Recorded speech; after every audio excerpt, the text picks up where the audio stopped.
오늘 하나님께서 우리에게 주신 말씀은 신약 성경 로마서 11장 25절에서 36절까지의 말씀입니다. 형제들이여, 나는 여러분이 이 비밀에 대해 알기를 바랍니다.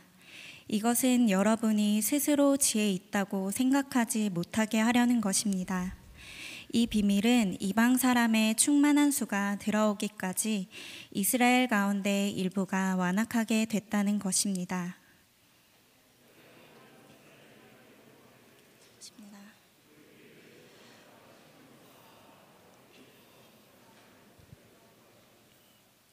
이것은 그들과 맺은 내 언약이니 내가 그들의 죄를 없애버릴 때 이루어질 것이다 라고 한 것과 같습니다.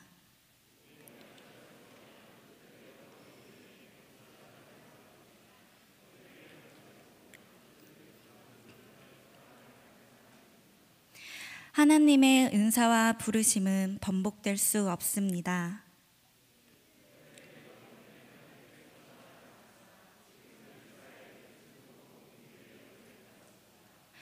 이와 같이 이스라엘이 지금 순종하지 않는 것은 여러분에게 베푸신 긍휼로 이제 그들도 긍휼히 여기심을 받게 하려는 것입니다.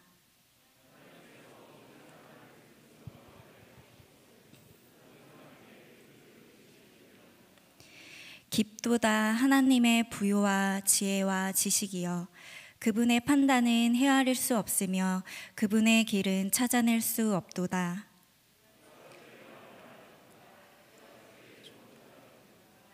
누가 주께 먼저 드려 주의 보상을 받겠는가? 함께 읽겠습니다. 만물이 그분에게서 나오고 그분으로 인해 있고 그분에게로 돌아갑니다. 그분에게 영광이 영원토록 있기를 빕니다. 아멘. 여러분, 제가 보기에 좀 개구져 보이잖아요. 네, 아닌가요? 네, 실제로 굉장히 어릴 때는 개구쟁이였습니다. 어린 시절을 돌아보면요, 그래서 어머니께 참 많이 혼났던 기억이 있습니다. 그런데 저희 어머니의 교육 철학 중에 하나가 잘못하면 하나가 같이 혼나야 된다라는 교육 철학이 있으셔서 제가 이제 연년생 누나가 한 명 있는데 항상 제가 잘못하고 누나가 동생을 돌보지 못했다는 이유로 항상 저와 같이 혼을 났던 기억이 있습니다. 그래서 누나는 항상 저에게 이렇게 말했어요. 너 때문에 내가 혼나는 거야. 너 때문이야. 너 때문이야.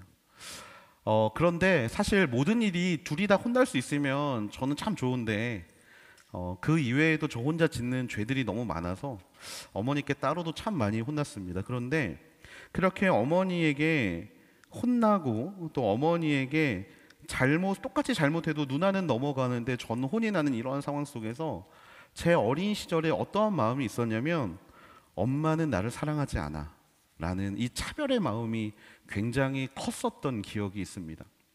그래서 엄마가 누나를 보며 웃어주면 기분이 안 좋고, 나를 향해 인상을 쓰면 그럼 그렇지, 엄마는 나를 사랑하지 않아 라고 오해했던 기억들이 있어요.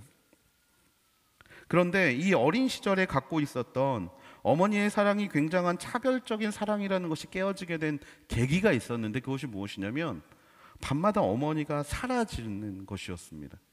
밤마다 어머니가 사라지는 거예요. 분명히 어머니가 일찍 잔다고 들어가셨는데 방에 가보면 어머니가 계시지 않는 거예요. 그래서 하루는 어머니의 뒤를 몰래 따라가 본 적이 있습니다.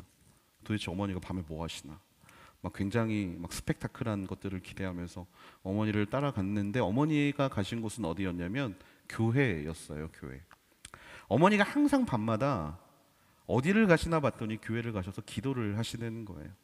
근데 그 기도를 뒤에서 듣고 있는데 첫 기도가 무엇이었냐면 바로 저에 대한 기도, 그리고 저희 누나에 대한 기도였습니다. 어머니께서는 항상 정해진 시간에 저를 위해 기도해 주시고, 지금도 어머니는 저를 위해서 정말 많은 시간 기도를 해주고 계세요. 그 기도를 보게 된 순간 저는 어머니의 사랑에 차별이라는 말을 더 이상은 할 수가 없었습니다.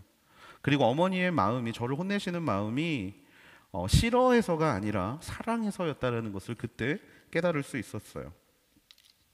여러분, 하나님께서는요, 우리를 사랑하십니다. 하나님은 저를 사랑하시고 하나님은 여러분을 사랑하십니다. 하나님의 사랑에는 차별이 없습니다.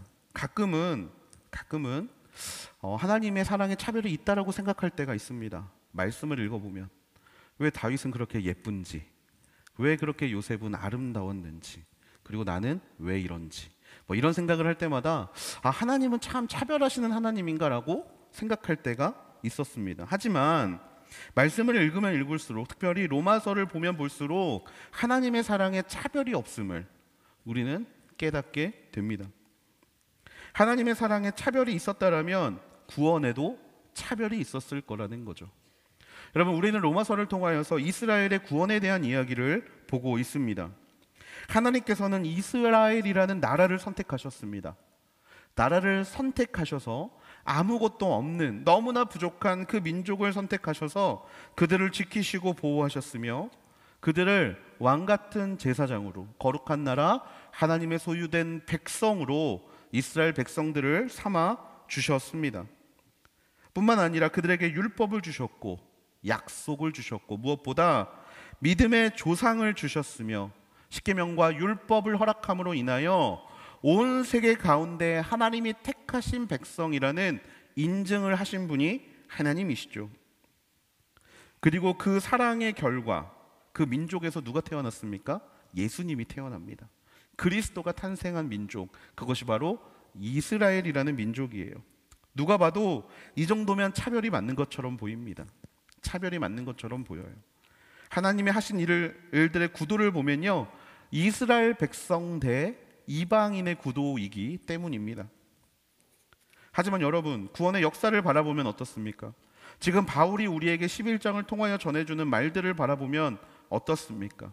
하나님의 구원에 차별이 있습니까? 아니, 하나님의 구원에는 차별이 없음을 우리는 말씀을 통해 볼 수 있습니다. 오히려 이스라엘이 믿지 않음으로 인하여 하나님의 구원의 역사가 어디로부터 흘러가게 되냐면 이방인에게 먼저 흘러가게 됐다는 것을 우리는 잘 알고 있지 않습니까?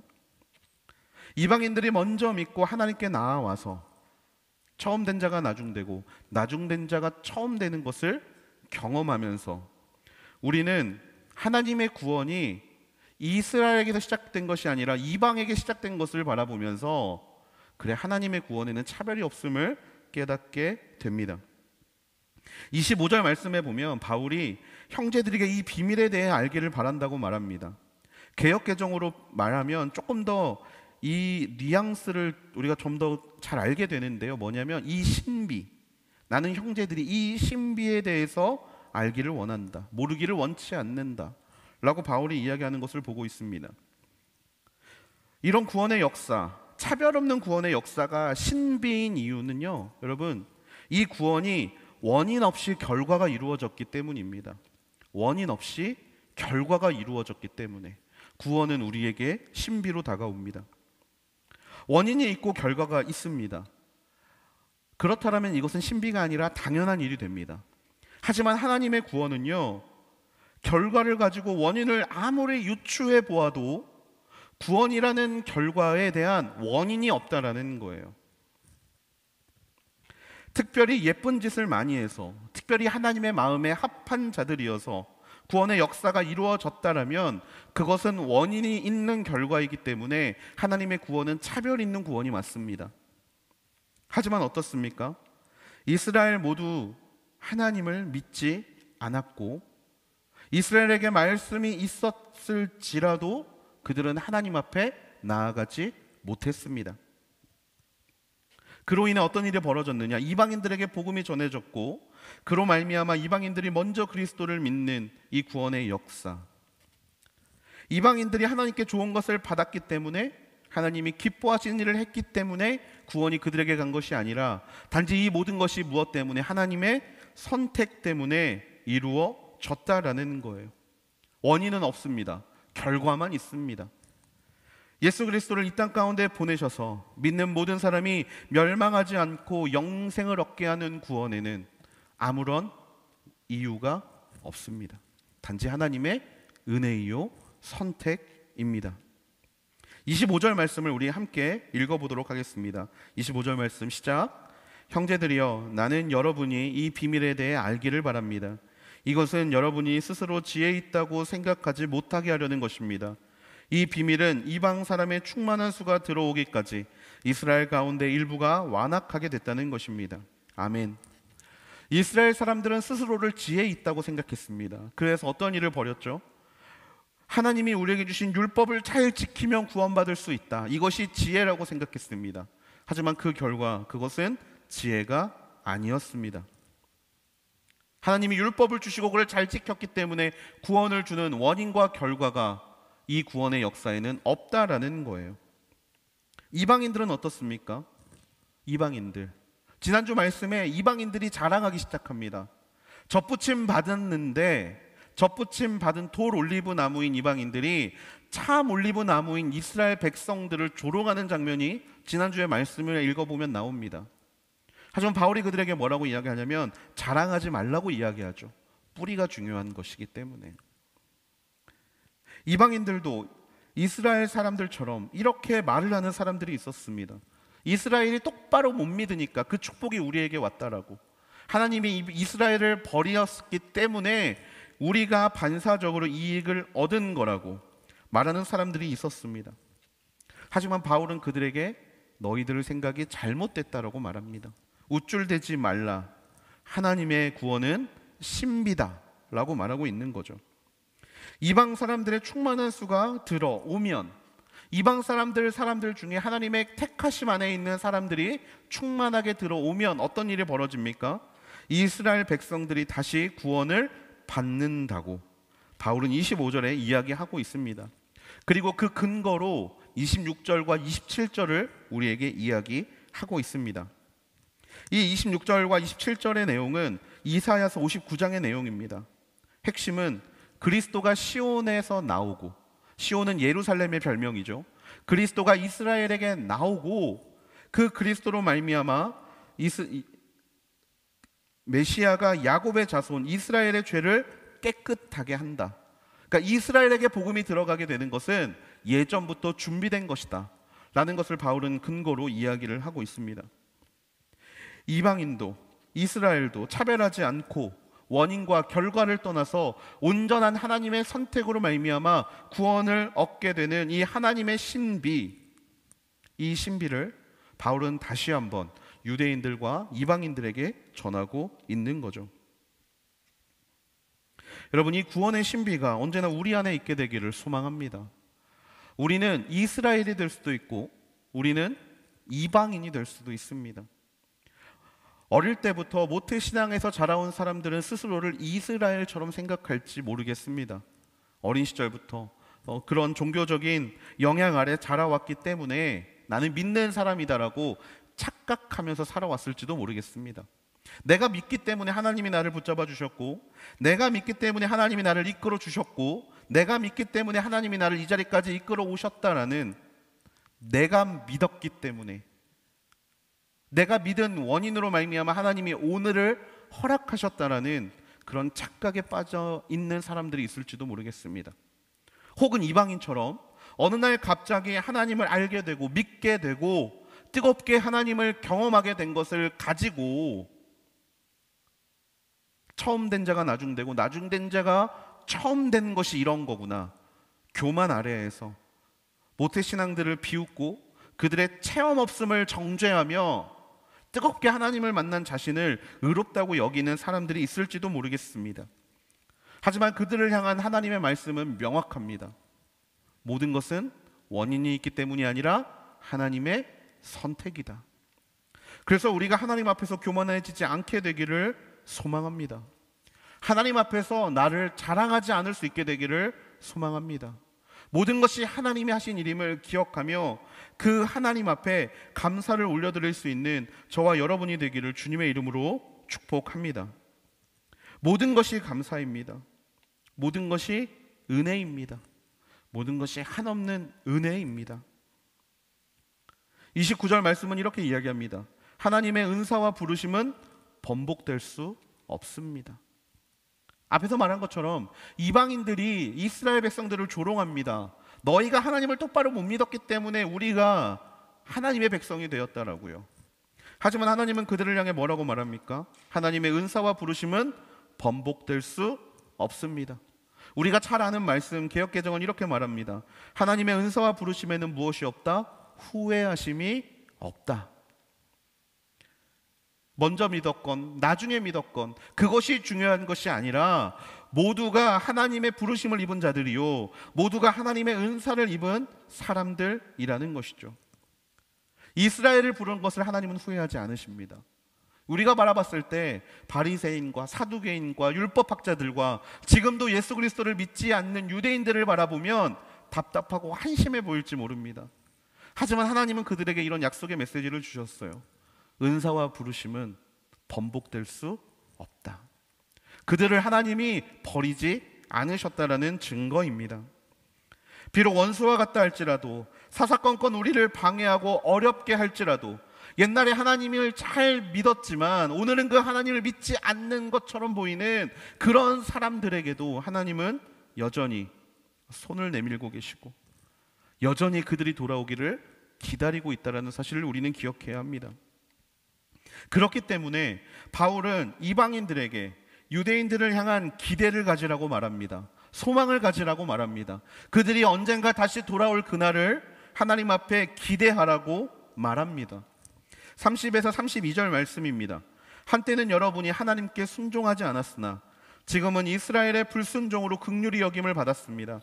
이와 같이 이스라엘이 지금 순종하지 않는 것은 여러분에게 베푸신 긍휼로 이제 그들도 긍휼히 여기심을 받게 하려는 것입니다. 하나님께서 모든 사람을 불순종 가운데 가두신 것은 모든 사람에게 긍휼을 베푸시기 위함입니다. 바울이 말하고 있는 논지가 무엇일까요? 너희가 먼저는 순종하지 않는 사람들 아니었느냐? 하지만 그런 너희를 하나님이 택하셨고 그런 너희에게 하나님이 복음을 주시지 않았느냐? 그렇기 때문에 지금 하나님을 멀리하고 복음을 거부하고 있는 이스라엘 사람들이지만 하나님이 그들에게 다시 복음을 전하실 것이다. 모든 사람을 불순종 가운데 가두신 것은 모든 사람에게 긍휼을 베푸시기 위함이다. 이방인이건 이스라엘이건 할 것 없이 모든 사람에게 동일한 구원을 허락하시는 하나님을 우리가 기억하고 기대하고 소망해야 된다라고 바울이 저와 여러분에게 말하고 있는 것이죠. 그렇다면 우리가 어떤 소망을 가지고 어떤 기대를 가지고 살아야겠습니까? 우리는 우리가 지금 믿음 안에 있다고 해서 믿음이 없는 사람을 가볍게 여기거나 우습게 여기거나 그들을 버린 사람이라고 생각하지 말아야 합니다. 우리가 그들을 바라보는 시선은 이스라엘을 바라보는 시선이 되어야 합니다. 무엇보다 단지 그냥 지켜보는 것으로 끝내는 것이 아니라 하나님께서 나의 인생 가운데 복음을 주시기로 결정하시고 그 복음을 내가 알게 되는 여정 가운데에서 누군가를 사용하시고 누군가의 입을 통해 전하신 것이 있다면 이제 그 역할을 누가 받아야 합니까? 저와 여러분이 감당해야 한다라는 거예요. 히브리인 중에 히브리인이요 난지 8일 만에 할례를 받은 이 사람이며 베냐민 지파의 소속이고 무엇보다 가말리엘의 스라에서 공부를 배웠던 이 바울이라는 참 유대인, 참 히브리인이 복음을 전했기 때문에 많은 이방 민족들이 하나님을 믿을 수 있었습니다. 이방의 교회를 세우게 하셨고 이방인들을 위해 기도하게 하셨고 이방인을 위해 복음을 전하게 하심으로 인하여 많은 사람들이 하나님을 믿고 돌아오는 역사가 있었다라면 이제 그 역할을 누구에게 요청하는 거예요? 이방인들에게 요청하는 겁니다. 너희가 이스라엘을 그렇게 바라봐 주어라. 여러분, 이 말씀을 어떻게 삶에 적용하시겠습니까? 크게 말한다면 복음의 빚진 자로서, 복음을 듣고 먼저 믿은 사람으로서 우리는 세상 가운데 복음의 전도자가 되어야 합니다. 복음의 전도자가 되어야 합니다. 입을 열어 하나님을 증거하는 사람이 되어야 합니다. 너무 뻔한 말이지만 삶을 통하여 소금과 빛으로 살아가는 인생이 되어야 합니다. 이것이 하나님이 이 땅 가운데 우리를 보내신 목적입니다. 그리고 한 영혼도 포기하지 않기를 바라시는 하나님의 마음을 가지고 우리가 포기했던 영혼들을 기대하고 소망함을 가지고 다시 한번 하나님 앞에 되돌려 오는 일을 우리가 해야 한다는 거예요. 여러분 너무 거창하지 않습니까? 너무 뻔하지 않습니까? 하지만 이 뻔한 일을 우리는 하고 있지 않습니다. 이 뻔한 일을, 이게 너무나 크다고 생각해서 그러는지 모르겠지만 이 뻔한 일을 우리는 하고 있지 않습니다. 여러분, 이 시간에 믿음의 분량이 되시는 분들에게 이 말씀이 하나님의 말씀으로 들려지게 되기를 주님의 이름으로 축복합니다. 입을 열어 전하십시오. 삶을 하나님께 드리십시오. 하나님께서 이스라엘에게 다시 복음을 전하기 원하시는 그 하나님께서 우리의 그 삶의 모습을 통하여 하나님의 역사를 이루실 줄로 믿습니다. 혹시 내 믿음의 분량이 적어서 이것들을 하기엔 내가 너무나 부족합니다라고 생각하시는 분들이 계십니까? 그렇다면 작은 일부터 시작해 볼 수 있게 되기를 축복합니다. 여러분, 그 작은 일의 시작이 마침 오늘 바로 이 자리에서부터 우리가 할 수 있는 일이 있습니다. 그것이 무엇이냐? 여러분, 바로 여러분의 순모임에서 우리는 이 역할들을 감당할 수 있습니다. 오늘부터 새로운 순이 시작됩니다. 잘 아시는 것처럼 여러분, 순모임 15년 이상 하신 분들 많잖아요. 10년 이상 하신 분들도 많잖아요. 여러분 잘 아시는 것처럼 순에 가면 정말 다양한 사람들이 있을 겁니다. 최근에는 저희가 지역별로 묶어놨기 때문에 뻔한 사람들, 다 아는 사람들이 그 안에 있을지도 모르겠습니다. 어떤 분은 믿음의 장성한 분량을 가지고 순장으로 섬기시고, 또 어떠한 분들은 삶에서 그 하나님이 주신 은혜를 가지고 기쁨으로 사는 분들이 있을 반면에, 어떤 분들은 옛날에 리더십으로 섬기고 열심을 다해서 섬겼지만 그 마음들이 놓아져 버린 사람들, 그래서 하나님과 좀 멀리 떨어져서 적당한 거리두기, 하나님과 거리두기를 하면서 사는 사람들도 순 안에 분명히 있을 거예요. 여러분, 그러한 모습들은 순에서 얼마든지 충돌할 수 있습니다. 여러분, 그때 이 말씀을 기억하십시오. 하나님을 믿지 않았던 이방인들을 하나님께서 긍휼함으로 품어주셨던 그 마음이, 그래서 내가 이 자리에 믿음이 장성한 자로서 서 있을 수 있는 이 순간이 나에게 행하신 그것을 흘려보낼 시간임을 기억할 수 있는 자리가 바로 우리의 순모임의 자리가 될 줄로 믿습니다.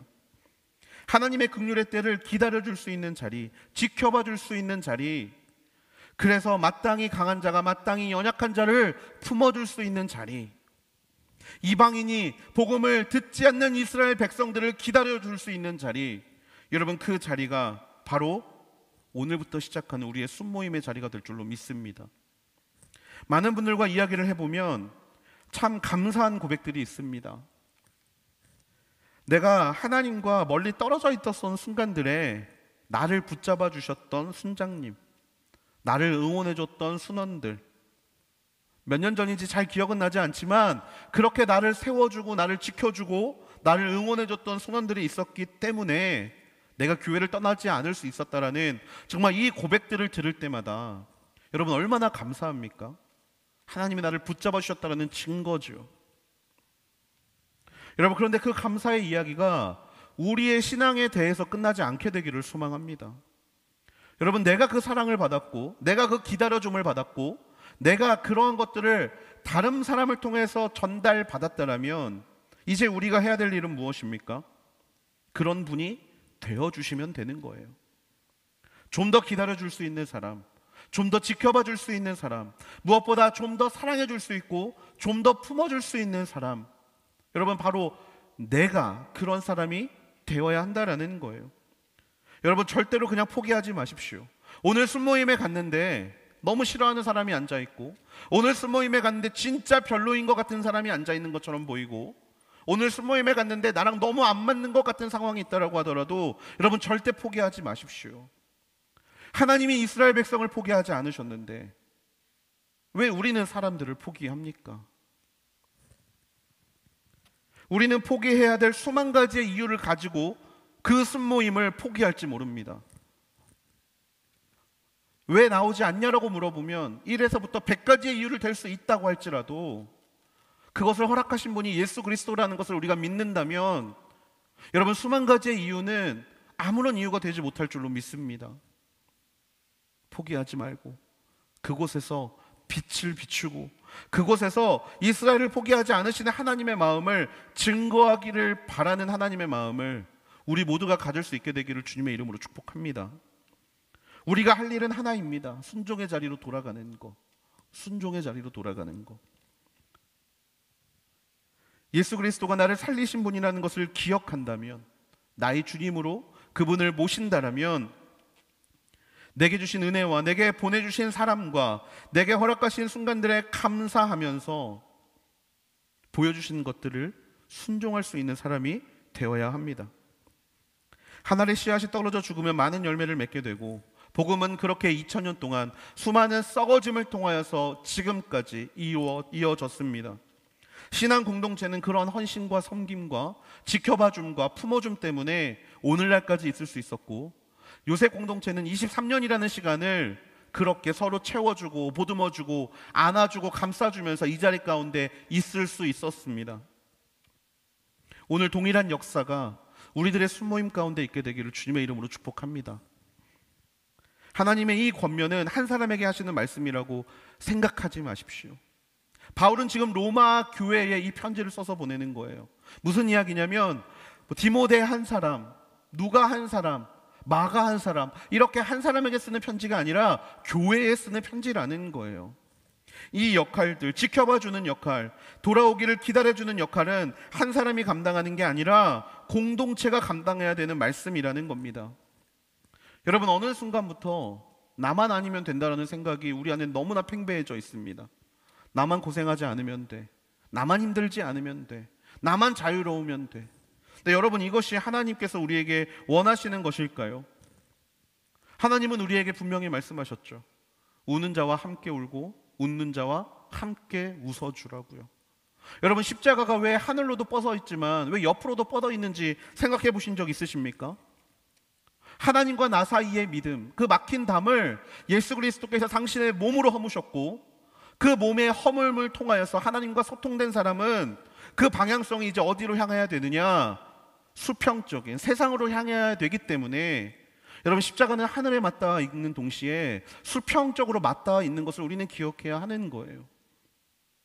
개인의 구원에만 목숨을 거는 건 지극히 편협적인 신앙입니다. 하나님은 절대로 하나님을 사랑하는 것에서 그 말씀을 그치지 않으셨어요. 하나님을 사랑하고 내 이웃을 내 몸과 같이 사랑하라.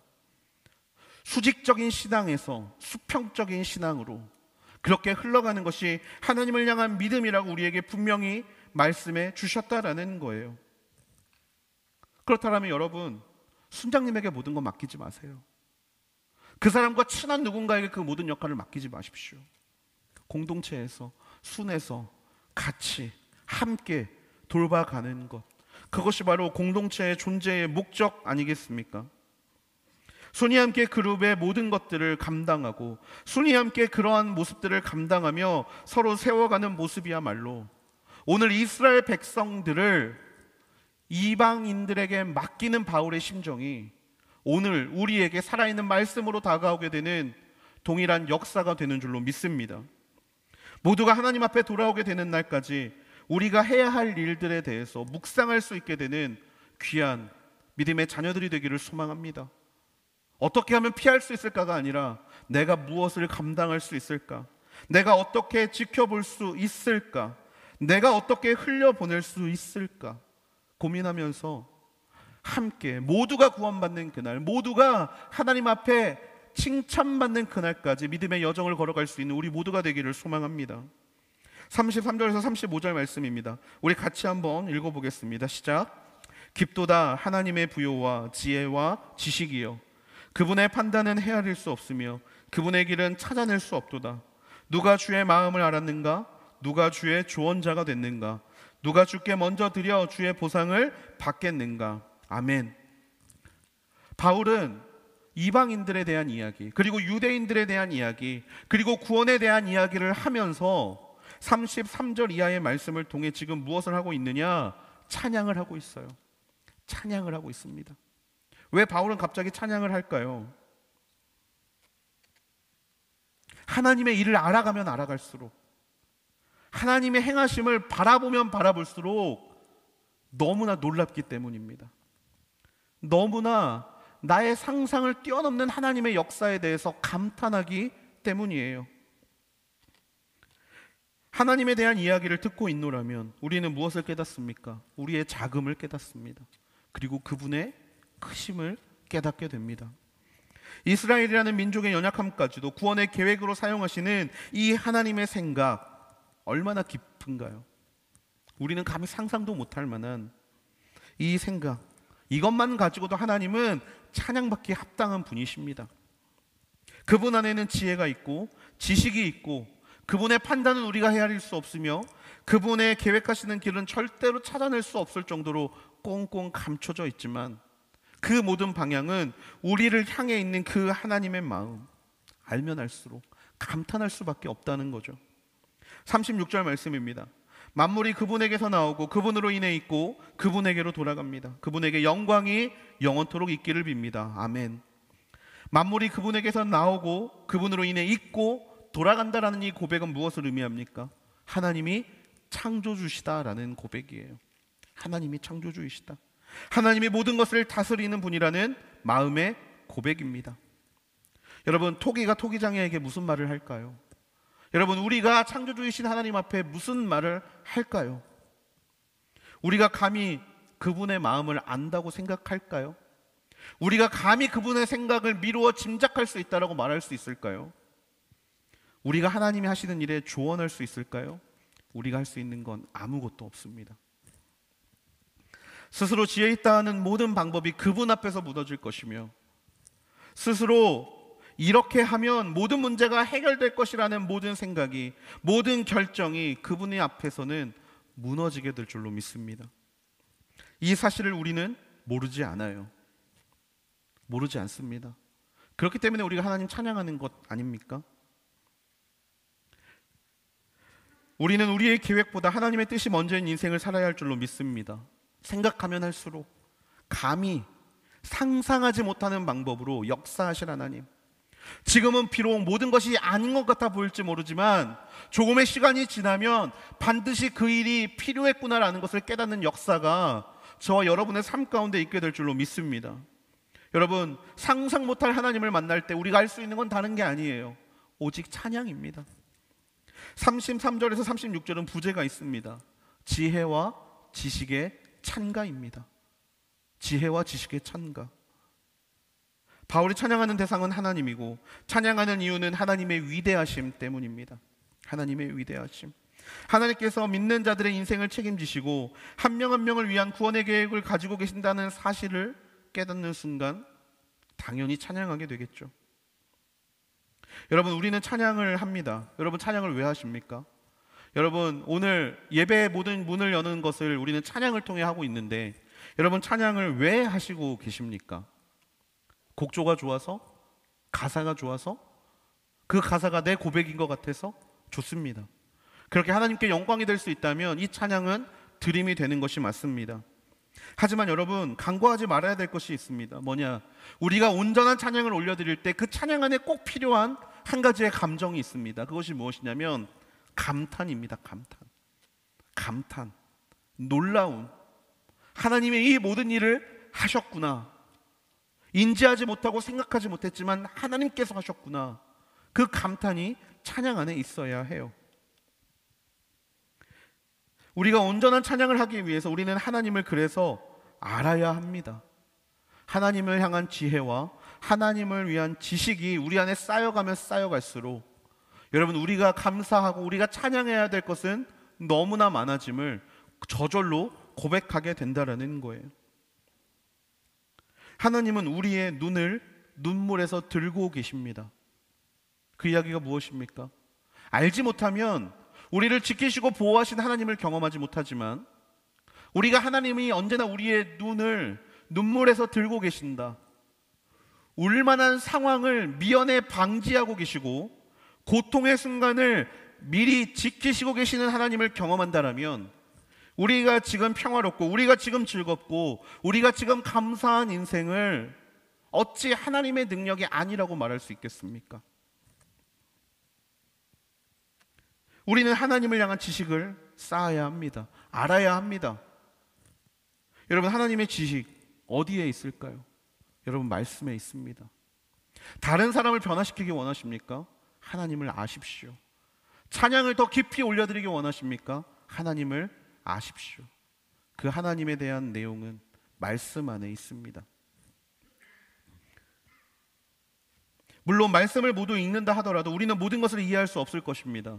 33절 하반절에 그분의 판단은 헤아릴 수 없으며 그분의 길은 찾아낼 수 없다라고 하는 고백을 통하여서 우리가 하나님의 모든 것을 이해할 수 없다라고 말합니다. 우리가 하나님의 모든 것을 이해하면 하나님은 유한한 하나님일 거예요. 하지만 우리는 그분의 모든 것을 이해할 수 없습니다. 하지만 말씀을 통하여 우리는 무엇을 알게 됩니까? 하나님의 높음을 알게 되고 하나님의 넓음을 알게 되고 하나님의 깊이를 알게 되고 무엇보다 우리의 생각을 뛰어넘는 하나님을 우리는 말씀을 통해 경험하게 될 거예요. 그리고 그 경험은 보여주지 않는 일들에 대한 기대를 갖게 하고 소망을 갖게 할 것입니다. 여러분, 이방인들을 향한 하나님의 이 마음, 그리고 오늘날 우리의 모든 공동체를 향한 하나님의 이 마음을 우리가 깨달았다면 공동체에 대한 마음의 회복의 시작은 어디서부터 시작하겠습니까? 말씀에서부터 시작합니다. 찬양에서부터 시작합니다. 그렇기 때문에 절대로 포기하지 말고 오늘의 이 바울의 찬가를 기억할 수 있는 우리 모두가 되기를 소망합니다.